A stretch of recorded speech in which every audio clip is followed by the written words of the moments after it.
কারিগরি ত্রুটির কারণে ১.৫ ঘণ্টা বন্ধ থাকার পর দেশের প্রধান পুঁজিবাজার ঢাকা স্টক এক্সচেঞ্জ ডিএসইতে লেনদেন শুরু হয়েছে। সকাল থেকে ব্রোকার হাউসগুলোর কার্যক্রমেও ছিল স্থবিরতা। সেই খবর জানাতে রাজধানীর মতিঝিল থেকে যুক্ত হচ্ছেন সহকর্মী বাইজিদ সাদ।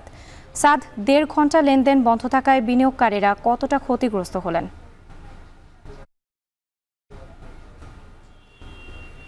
রাত্রি যেমনটি বলছিলেন, ঢাকা স্টক এক্সচেঞ্জ এর প্রায় ১.৫ ঘণ্টা যাবৎ কিন্তু যেই লেনদেন সেটি বন্ধ ছিল। সকাল ১০টা থেকে শুরু হবার কথা থাকলেও সেটি কিন্তু শুরু হয়নি, যে কারণে ব্রোকার যেসব হাউসগুলো রয়েছে বা যারা লেনদেন করেন তারা কিন্তু ক্ষতির মুখে পড়েছেন, তেমনটি কিন্তু আমরা জানতে পেরেছি।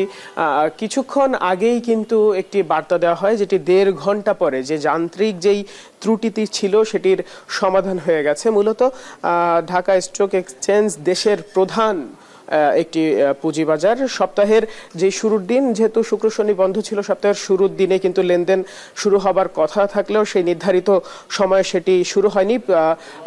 সকালবেলায় কিন্তু একটি বার্তা দিয়ে দেওয়া হয় যে পরবর্তীতে কখন এই লেনদেন শুরু হবে, যেটি যান্ত্রিক ত্রুটির কারণে বন্ধ ছিল সেটি জানানো হবে। ঠিক 11টা 26 মিনিটে, অর্থাৎ ১ ঘণ্টা 26 মিনিট পর কিন্তু আরেকটি বার্তা দেওয়া হয় যে তাদের যে যান্ত্রিক সমস্যা ছিল সেটি সমাধান হয়েছে, যে কারণে কিন্তু আবারও সকাল 11:30 থেকে কিন্তু যেই লেনদেন সেটি কিন্তু শুরু হয়েছে।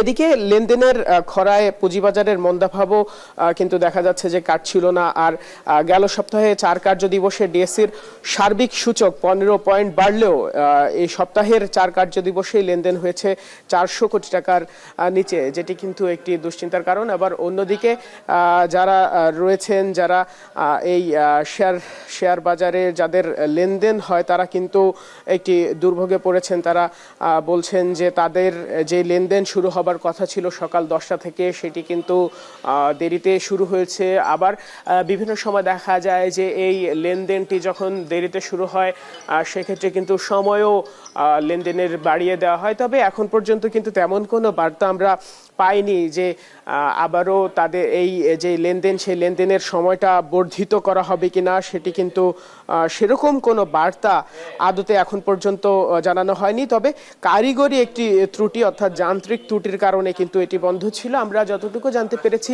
নেটওয়ার্কের যে নেটওয়ার্ক জটিলতার জন্য মূলত এই যেই সেটি কিন্তু যান্ত্রিক ত্রুটি দেখা গিয়েছে। তবে এটি সার্ভারের বিশেষ কোনো সমস্যা নয় বলে কিন্তু জানা গেছে। আর এই লেনদেন কিন্তু 11:30 থেকে শুরু হয়েছে। এই ছিল আমার কাছে সবশেষ। ১.৫ ঘণ্টা বন্ধ থাকার পর ঢাকা স্টক এক্সচেঞ্জ ডিএসইতে লেনদেন শুরু হয়েছে। এ নিয়ে বিস্তারিত জানাতে যুক্ত ছিলেন বাইজিদ সাদ।